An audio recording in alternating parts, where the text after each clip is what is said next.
slate of services now available for survivors of sexual abuse. Good evening. I'm Eric Wilson. Mimi Murphy is off tonight.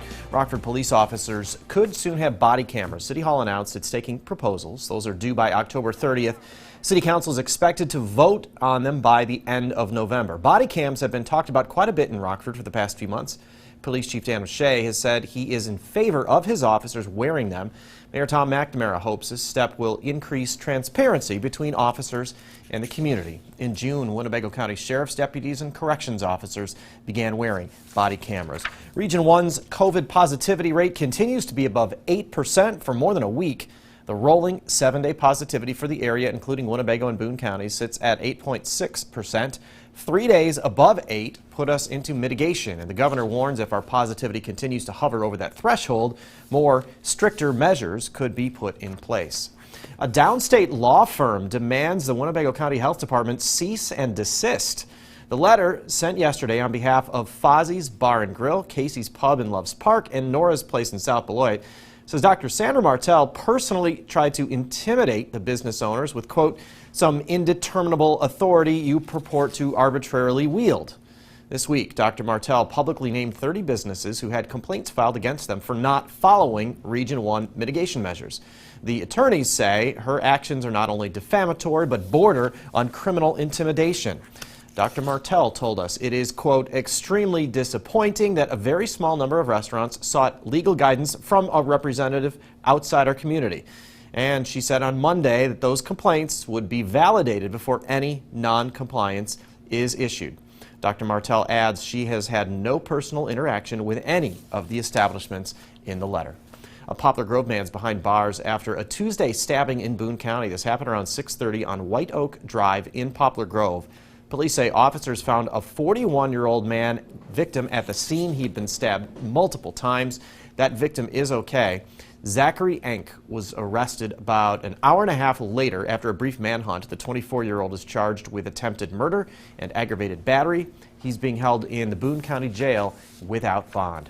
Several state-line fire departments are called into action when a vacant New Milford home goes up in flames. This happened just last night, just before 10 on Will James Road near the Rockford Airport. We first told you about this as breaking news at 10.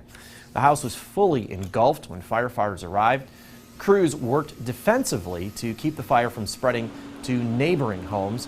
A natural gas meter failed. That caused natural gas to ignite on the scene as well. Nicor was called in to turn it off. No one was inside. No one was hurt. The house is a total loss. Investigators are now looking into what caused that fire. Rockford police arrest a pair of suspects they say are wanted on violent crime and drug charges. Investigators served a search warrant at a home on MacArthur Avenue near Rolling Green Elementary. Police say a third adult and 2 young kids were inside. Officers reportedly recovered stolen guns, ammo, drugs, and a large amount of money as well. Jestakiana Hill and Gregory Williams were arrested. Both face a long list of charges. Those include child endangerment, kidnapping, home invasion, and weapons and drug charges. Rockford's Family Peace Center is a place for survivors to get the support they need to move on. The COVID pandemic may have caused a slight delay for the center to offer full service, but city leaders tell Dylan Strachey it's open and ready to help. The Family Peace Center has already helped dozens of survivors since opening in late July. During Domestic Violence Awareness Month, advocates want survivors to know they're not alone. It's been going really, really well. We opened really smoothly in spite of the pandemic. Currently, the Rockford Family Peace Center is working with about 65 clients who have experienced violence in the home. Those clients represent survivors of domestic violence, sexual violence, elder abuse, child abuse, and human trafficking. And that does not count the dozens upon dozens of people that we have received calls from and met with either over the phone or in person and just simply referred to other organizations without becoming Family Peace Center clients. When the center initially opened this summer, construction inside the North Main location was still ongoing. Now, Mayor Tom McNamara says the center is fully equipped to support survivors. And when you walk through the doors of the Family Peace Center, you immediately see a warm and welcoming environment that supports our citizens during some of the most difficult days of their lives. And so this is really a humbling experience to walk through these doors and see all the hard work. The Family Peace Center provides legal help, counseling, and assistance getting an order of protection. McNamara encourages anyone looking for help to reach out. Number one, know that you're not alone. Number two, know that you're believed. And number three, know that our community has invested tremendously in the Family Peace Center, and we are here to wrap our arms around you and provide you all the services you need when you're ready to need them. The Family Peace Center is selling t-shirts and sweatshirts during Domestic Violence Awareness Month, with the proceeds going to help survivors.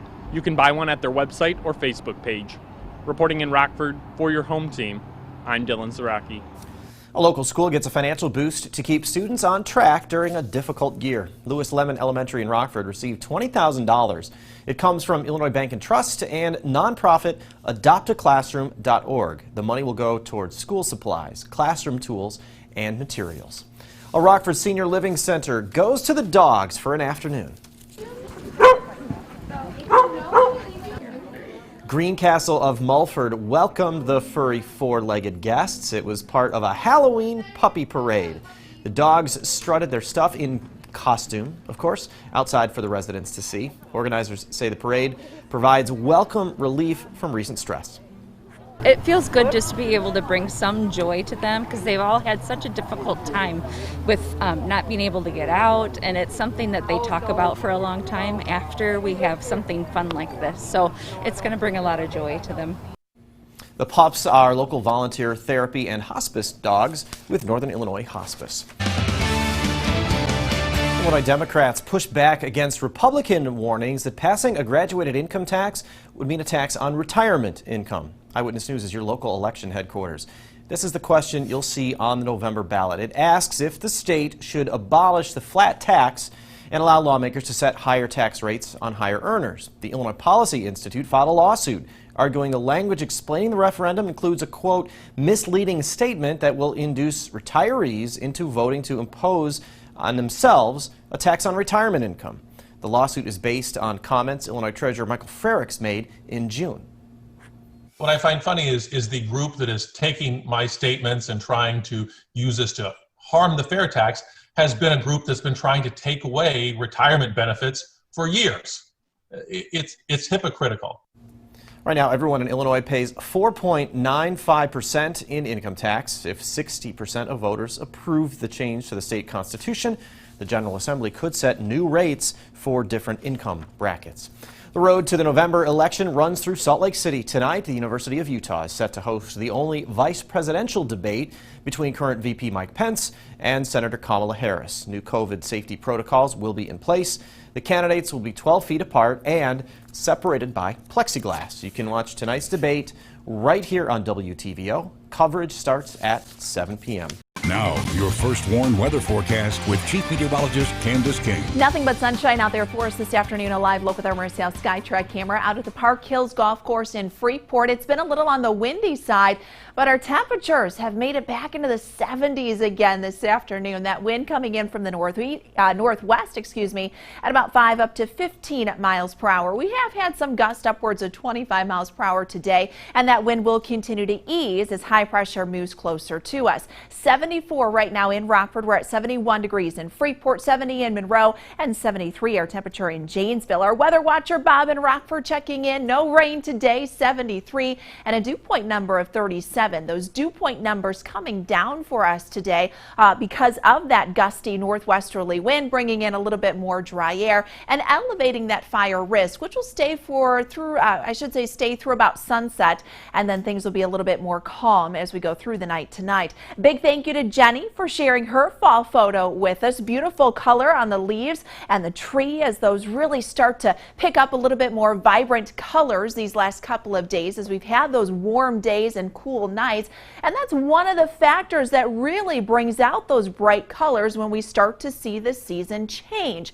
Now, when the colors change this time of year, it's because the tree's chlorophyll is beginning to break down once we get in towards the cooler months. So that green color, that chlorophyll breaks down, and you see more of the other chemicals in those leaves that bring out the yellow or the orange or the red. Now, the more bright colors actually have to do with the late summer months, so August and September, actually being a little bit more dry and warm during the day and cool at night. So these last couple of days have been absolutely perfect to really bring out some of those colors. Now, you might see a little bit more leaf coverage on the ground because our last couple of days have been pretty windy, but those winds will subside tonight and tomorrow will be less windy as high pressure moves in. Jet stream pushed up to the north. We sail right through the end of this week with nice, clear and warm conditions. In fact, really hard pressed to find much in the way of cloud cover, especially as we go through the afternoon tomorrow. Might see a couple of clouds build up on Friday.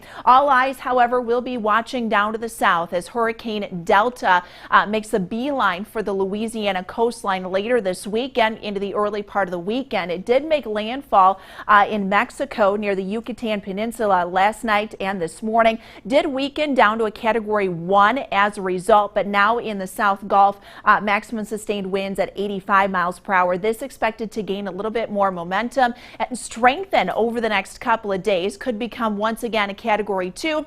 And possibly even a Category 3 hurricane as it's got a lot of open, warm ocean waters to go through as it moves just to the east of the Texas-Louisiana coastline once we get into Friday afternoon. Storm surge is going to be a big factor for this. In fact, high risk for some significant storm surge right along the Louisiana coastline and rainfall amounts that could be up to, if not over, 10 inches of rain. So you combine that with the wind too. That is going to be a big issue, but that moisture for the most part stays to our south as we head into the weekend. Down to 42 degrees for us tonight, mostly clear skies, lighter wind, temperature tomorrow up near 71. You know what, with these nice couple of days, just go ahead and take an extended weekend, right? Thursday, Friday look pretty nice, even Saturday, Sunday too. We might sneak out a shower as we head into Saturday, a little bit of cloud cover on Sunday. Early next week, that's when it'll start to feel a little more seasonable and more like mid-October with temperatures back into the 60s. Now, the Napleton Sports Desk with Sports Director Scott Leber. It is never a good time to face Tom Brady. It definitely won't be tomorrow night for the Bears when Brady and the Buccaneers invade Soldier Field. Brady has just been named the NFC's Offensive Player of the Week. Last Sunday, he threw 5 touchdown passes, leading the Bucs to a win against the Chargers. Brady has never lost to the Bears in his career. He's 5-0 against them. Matt Nagy says Brady not only has the physical tools, he has everything else. What you see is a guy that knows the game inside out. He attacks you downfield. There's never any panic. I mean, he gets behind 17 points or, 20 points. It doesn't matter. You're always in the game with him. It's hard to rattle him. It's hard to get to him just because the game is extremely slow to him right now. You can see the Buccaneers-Bears game tomorrow night on Fox 39. The Fox pregame show begins at 6:30. Kickoff will be at 7:20. Free agent defensive tackle Damon Snacks Harrison won't be joining the Packers. He canceled his visit with them today after signing with the Seahawks. NIU's revised football schedule was out. The Huskies' first 3 games will all be played on Wednesday nights. The remaining 3 games will be played on Saturdays. The first game will be Wednesday, November 4th in DeKalb. Buffalo will be the opponent. Fans will not be allowed to attend the games, only immediate family members. Tailgating won't be allowed either. The Blackhawks might have their goaltender of the future. In today's second round of the NHL draft, they picked Drew Commesso. He was the goaltender for the U.S. National Developmental Team. In 27 games last season, he had a 2.05 goals against average and a .920 save percentage. He also had 3 shutouts. Commesso will be attending Boston University before beginning his professional career. That's the Stay Dry for us. Our first WARN interactive radar brought to us by Rockford Auto Glass and more. Mostly clear skies here as we go through the night tonight. Winds will turn light and stay a little lighter for tomorrow afternoon, but plenty of sunshine for Thursday. Temperatures back into the low 70s. Up near 80 on Friday does come with a gusty southwesterly wind. A little more cloud cover as we head into the weekend. Temperatures will be falling back next week. I could see a couple of showers as well. Fair trade-off. Windy Friday for 80s. We love it. Thanks, Candice. Stay safe.